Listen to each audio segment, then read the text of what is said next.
It's been a year since I last saw my brother, so during my recent visit home to Singapore, I made it a point to hop over to Bangkok, where my brother is currently stationed for an internship. The first night in Bangkok, my brother brought us to Banthat Thong Road, this lively stretch filled with restaurants and snack stalls. We were kind of starving, so we didn't overthink it. We just picked the first place that looked good and wasn't too crowded. They served minced pork noodles, and honestly, it was exactly what we needed. And don't quote me on this, but I learned from my brother that apparently portion sizes in Thailand are smaller on purpose so you get the chance to try more dishes in one meal. I'm not sure if that's an official thing or just something he picked up along the way, but it actually makes sense to me. The bowl of noodles was smaller than what I'm used to in Singapore, and I wasn't really mad about it. It left room for dessert.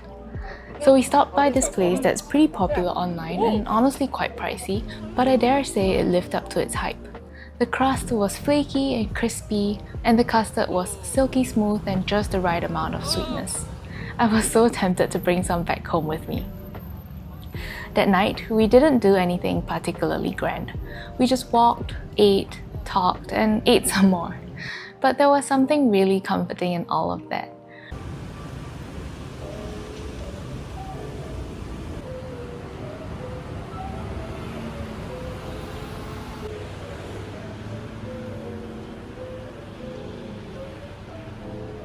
There was a lot of eating on this trip, because how can you say no to Thai cuisine and flavors? The next day, my mom and I spent almost 3 hours wandering through a huge supermarket, just grabbing anything that looked interesting. And I finally got my Thai milk tea fix. Super sweet, super strong, just the way it tastes in my memory. And later that day, we went to a head spa, which was melt into the chair kind of relaxing. You enjoy it? Good. Already frozen. And after that, we met up with my brother for dinner once he was done with work. It felt nice, just the three of us catching up and settling into our own little rhythm in this new city. To be honest, my brother and I don't have the kind of relationship you often see online. The ones where siblings are best friends, constantly texting and finishing each other's sentences. We're not like that. Growing up, we shared a room, which meant sharing space, silence, and a lot of squabbles. We are close in age, but not in personality. He was always the louder one, extroverted, expressive, and the kind of person who could strike up a conversation with anyone and actually enjoy it. Me, on the other hand, I've always been quieter. I enjoy being alone. I find comfort in familiar circles and conversations that run a little deeper. I don't really talk about myself unless someone asks, and even then, it takes a bit of nudging. We really couldn't be more different. But still, he's my brother, and I've always looked out for him in the ways I know how. Not always through words, but by showing up and caring in the background, and by being the person who quietly watches and quietly hopes he's doing okay.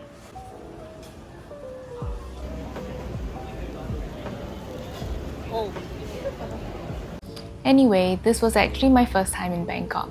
It's funny because it's one of those destinations that everyone I know has been to, but somehow it just never made it into my travel plans until now.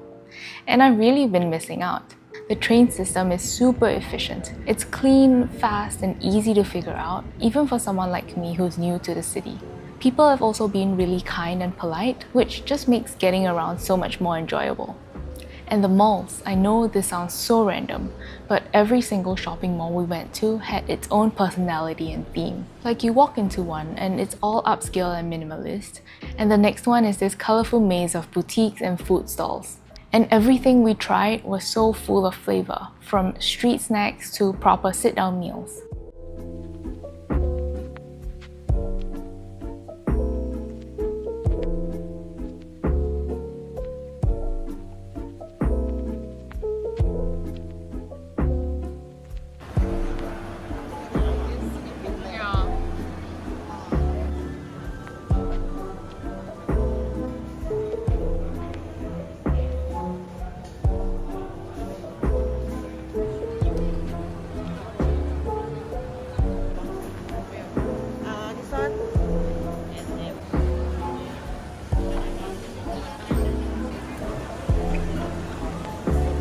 My mom found these little pandan pancakes that she loved, and I get why.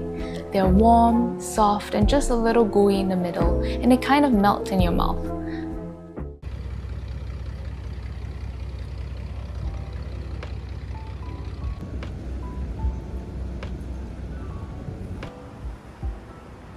One of the best parts of this trip though was just getting to spend time with my mom. We've always been close, but since I moved abroad, I don't get to just hang out with her like this anymore. We went to this cafe that was really popular for its coffee, and even though my mom doesn't like coffee, she came along anyway, happy to just sit with me while I enjoy mine. It was one of those easy moments that feel really small but stick with me.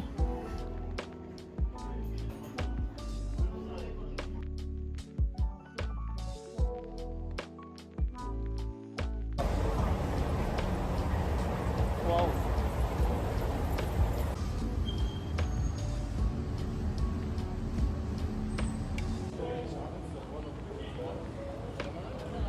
I also really missed having meals together with my family. It's one of those quiet rituals that you kind of take for granted when you're younger, but now, living away from home, I've come to really treasure it. These few days in Bangkok gave me a little glimpse of that again, that rhythm of family life I've been missing. My mom and I would spend the day exploring together, and then in the evening, we'd meet up with my brother after work to have dinner as a trio. Just sitting together and sharing dishes brought back that familiar feeling of being connected, of being part of something steady. There's something special about sharing a meal. It's not just about the food, although that definitely helps, but it's about the space it creates.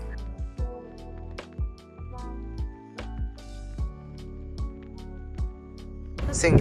Happy birthday to you. Happy birthday to you. Happy birthday to you. Happy birthday to you. Okay, very good. Around the table, conversation flows more easily.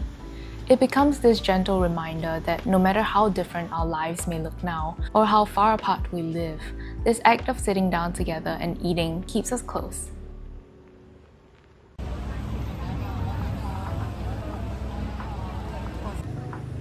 And beyond exploring a new city, this trip was really about seeing my brother again, and catching up face to face and maybe learning something new about each other along the way. Spending time with him again was eye-opening. In just a few months, he'd picked up the Thai language. He was confidently ordering food at local spots, chatting with vendors, and helping us navigate places with ease. After long days at work, he'd make time for dinner with us. He'd find places to eat, suggest things to try, and make sure that we were enjoying ourselves. There was something really touching about it, the way he took on that role without us asking.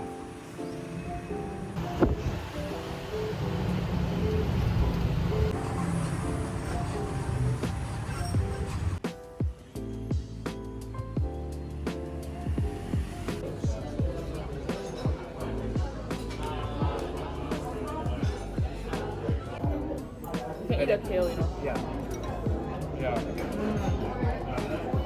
Wow, very sweet. Good, right? The veggie. Nice. One tom yum. Did you get tom yum? No tom yum. And in the quiet moments, I found myself thinking about how much we've both grown. We're still very different people, but maybe that's not a bad thing. Maybe being close as siblings doesn't have to look like constant contact or daily check-ins.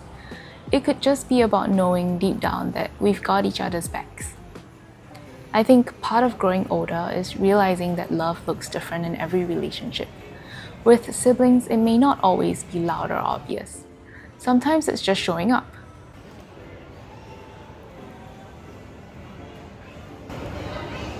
Coconut inside, Oh, I like the coconut. right?